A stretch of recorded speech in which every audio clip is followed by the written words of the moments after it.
En pantalla tenemos un servicio web para la aplicación de tutorías. Anteriormente habíamos revisado una aplicación que nos permitía agendar tutorías automáticamente mediante una aplicación de internet. En esta ocasión vamos a implementar la misma aplicación, pero ahora utilizando un servicio web. Muy bien, esta aplicación de servicio web es una aplicación de prueba. El servicio web se llama SWBD Tutorías. Y esta es la aplicación Web Service Tester, que es una aplicación de prueba. El descriptor de esta implementación se pone a disposición por parte del servidor mediante el archivo WSDL, que es este archivo que tenemos aquí. Este archivo está escrito en el lenguaje de descripción de servicios web. De ahí provienen las siglas SWDL, que es lenguaje de descripción de servicios web.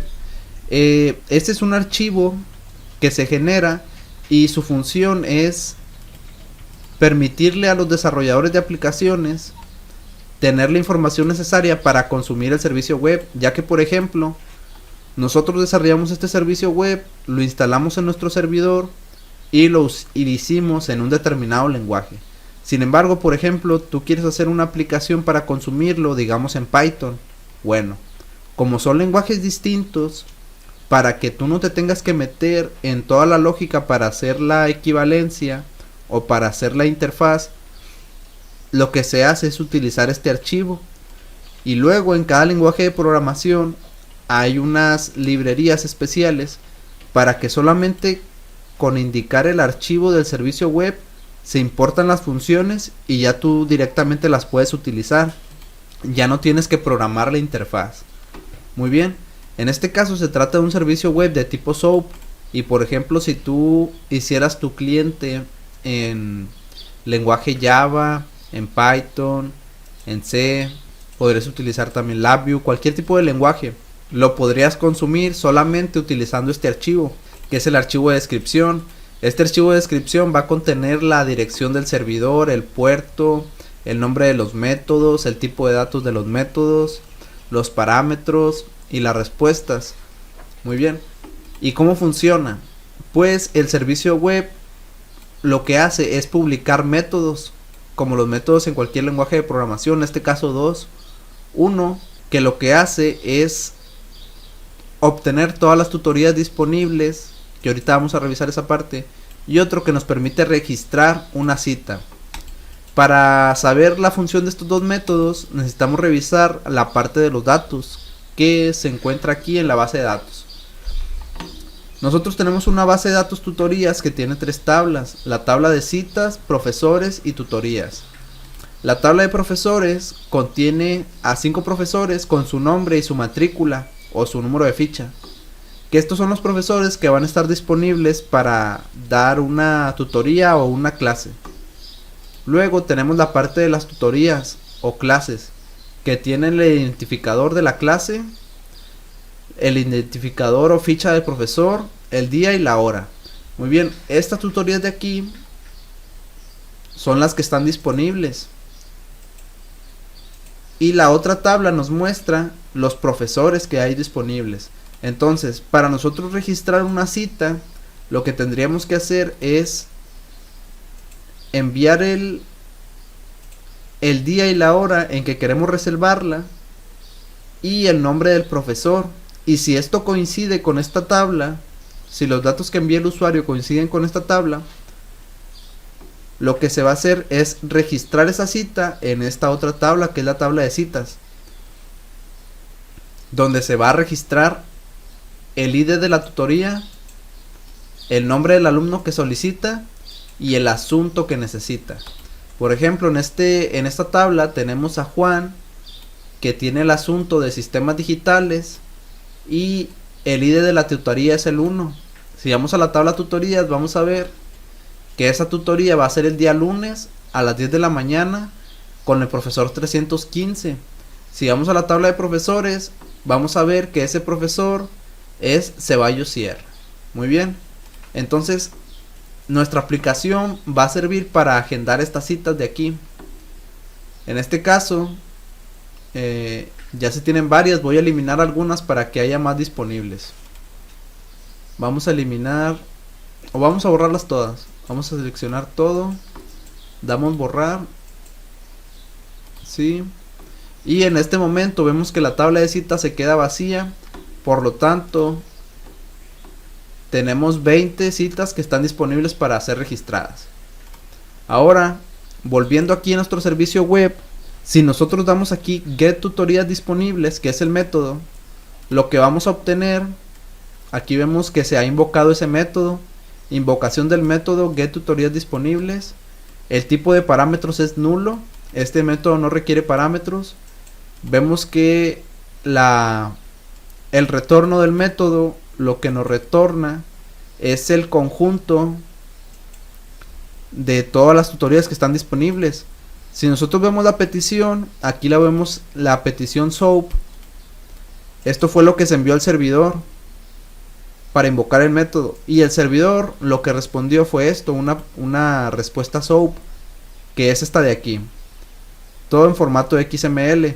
Y si nosotros analizamos detalladamente aquí en la respuesta, lo que observamos es el nombre del método, get tutorías disponibles response, y vemos que se ha retornado un arreglo con todos los datos disponibles. Por ejemplo, aquí día lunes, hora 10, el ID de la tutoría y el nombre del maestro, y se cierra. Luego continúa el siguiente dato, lunes a las 12, tutoría número 2, Francisco Ceballos, y así con el resto de tutorías. Si vemos nosotros, lo que tenemos aquí es una representación en XML de esta tabla, de la tabla de tutorías. Muy bien, entonces eso es básicamente lo que hace este servicio web. Luego tenemos otro método, que es el método para registrar, en el que yo puedo insertar una cita. Solamente necesito ingresar 3 parámetros. Necesito ingresar el ID de la tutoría, el nombre del alumno y el asunto. Y si la tutoría está disponible, se va a registrar. Por ejemplo, vamos a hacerlo manualmente. En la primera tutoría es con el profesor 315 el día lunes a las 10. Entonces vamos a tratar de enviar estos datos. Vamos a escribir 315. Vamos a escribir tutoría 1. El nombre del alumno, por ejemplo, Juan Rodríguez. Y el asunto es computación. Y vamos a ver qué nos arroja el método. Muy bien, aquí acabamos de ver que se invocó el método insertar en citas. Tenemos aquí los parámetros del método. En la parte de valores tenemos 1 en el ID de la tutoría. Luego tenemos Juan Rodríguez en el nombre del alumno. Y computación en el asunto. Y listo. Si nosotros vamos a la base de datos, damos a examinar, vemos aquí que ya se insertó el primer dato de la tabla. Podemos intentar ingresar otro. Vamos a escribir aquí 2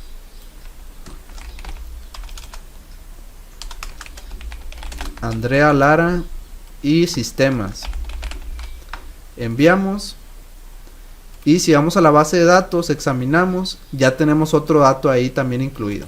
Muy bien, entonces ahí vemos que estamos manipulando la base de datos mediante este servicio web y esta aplicación de prueba. Sin embargo, una vez que ya se realizan las pruebas, ya se puede diseñar una aplicación especial para eso. Muy bien, ya hicimos la prueba mediante esta aplicación de prueba del servicio web. Ya vimos el método para obtener las tutorías disponibles y el método para registrar citas. También ya vimos el archivo de descripción, que es el que le va a permitir a las aplicaciones consumir este servicio web. Entonces ya vamos a ver una aplicación web que lo utilice. Y aquí tenemos ya la aplicación web. Como vemos, dice Franco Mecatrónica Sistema de Software, dice: el sistema toma la información de la base de datos para presentar de manera ordenada las tutorías disponibles. Al ingresar la información, el sistema procesará la petición realizada. ¿Y qué es lo que nos presenta como pantalla de inicio? Vemos que dice concertar una tutoría. Aquí podemos ingresar el nombre del alumno, por ejemplo Franco. Podemos elegir el ID de las tutorías, pero como vemos aquí la aplicación ya me indica a mí cuáles son las tutorías disponibles y me las indica en orden. Por ejemplo, la 3 es el miércoles a las 16 horas y el nombre del maestro. La 10 es el miércoles a las 12 horas, el nombre del maestro. Las tutorías que no están disponibles ya no me aparecen en esta tabla. Y para yo no tener problema, aquí en el identificador de la tutoría tampoco ya aparecen. Entonces yo solamente tendría que elegir aquí el identificador, por ejemplo la 5. Aquí están los datos de la 5. Incluyo el nombre del alumno y el asunto, por ejemplo, sistemas digitales. Envío los datos y ya con eso la petición se registra. Vemos aquí que dice, el sistema toma la información del formulario para evaluarla y reservar una cita, insertando un registro en la base de datos. En caso de error se presenta información al usuario. En este caso nos dice que la petición ha sido registrada y nos da un saludo. Si yo voy a la base de datos, ese dato ya debería estar registrado. Así que vamos a entrar, damos a examinar y vemos que ya se integró 5 Franco sistemas digitales. Y listo, con eso vemos que la aplicación ya está funcionando. Si yo doy a continuar, me regreso a la pantalla principal, pero si vemos, aquí la tutoría número 5 ya no está, precisamente porque ya está registrada. Entonces vamos a hacer la prueba con otras dos tutorías más, con algunas tutorías más, para ver el funcionamiento. Incluimos el nombre Luis Gómez, tutoría número 3, sistemas, enviar datos, listo. Luego Andrés García, tutoría número 4, asunto, control. Continuamos. Luego Laura Rojas, número 6, asunto, motores, enviar. Y por último la tutoría Pedro Sánchez, elegimos la tutoría 20, asunto, instrumentación, enviamos, regresamos y listo. Aquí en la base de datos de tutorías disponibles ya me indica que todas esas tutorías que registré ya no están disponibles y vamos a revisarlo en la base de datos. Vemos aquí que solamente tengo 3, pero si actualizo deben de aparecer las demás. Y aquí aparecen, vemos que en el número 3 está Luis Gómez en sistemas, 4 Andrés García en control, 5 Franco sistemas digitales, 6 Laura Riojas motores y 20 Pedro Sánchez instrumentación. Con eso nosotros damos una demostración de cómo funciona el servicio web, cuáles son sus métodos, cómo se puede utilizar de manera manual cada uno de los métodos, qué es un archivo de descripción de servicio web, qué apariencia tiene y cómo funciona, para qué sirve. Y tenemos un ejemplo de una aplicación que consume ese servicio web para gestionar una base de datos. Ya nada más comentar que en el caso del consumo no tiene que ser una aplicación web, sino que también puede ser una aplicación cliente, por ejemplo, una aplicación para Windows, una aplicación para Linux, una aplicación para Android. Puede ser cualquier tipo de aplicación que soporte estos sistemas de servicios web. Para importar las funciones del servicio web se utiliza este archivo de aquí, que dijimos que es el archivo de descripción del servicio. Y en cuestión del funcionamiento, en este caso este servicio web funciona para gestionar una base de datos. Sin embargo, no solamente puede ser esta base de datos, sino que puede ser otro administrador. En este caso es MySQL, pero también puede ser SQL Server, la base de datos de Oracle, HSQLDB, puede ser cualquier fabricante de bases de datos. Solamente se instala el driver de esa base de datos y la aplicación funciona. Ahora también, no únicamente puede ser con una base de datos, puede ser con ficheros del sistema, puede ser con archivos Excel, archivos Word, archivos PDF, puede ser cualquier tipo de archivo que esté en el equipo o de manera remota. Y no solamente tiene que ser utilizado para manejar datos, sino que también se puede utilizar para controlar motores, lámparas, indicadores, alarmas, pistones, sistemas de banda transportadora. Puede utilizarse para cualquier sistema industrial, para cualquier sistema de salida o cualquier actuador. Por ejemplo, se puede utilizar un servicio web para controlar un sistema electroneumático, neumático, algún sistema electrónico, para capturar una medición, por ejemplo, de temperatura, de voltaje, de resistencia, alguna señal de un termopar, algún sensor de humedad. O también se puede utilizar para controlar PLCs o tarjetas de adquisición de datos, de tal manera que tú envías la información al PLC y ya el PLC controla el sistema, por lo que no necesariamente tiene que ejercer las funciones de control del servidor, sino que mediante comunicación por OPC server, por ejemplo, se puede comunicar con una red y realizar las funciones de control que se necesiten. Nosotros vamos a hacer un ejemplo de esas aplicaciones para controlar sistemas industriales, para que la puedan revisar mediante un ejemplo y vean todas las posibilidades que les puede ofrecer para solucionar, para ofrecer soluciones industriales.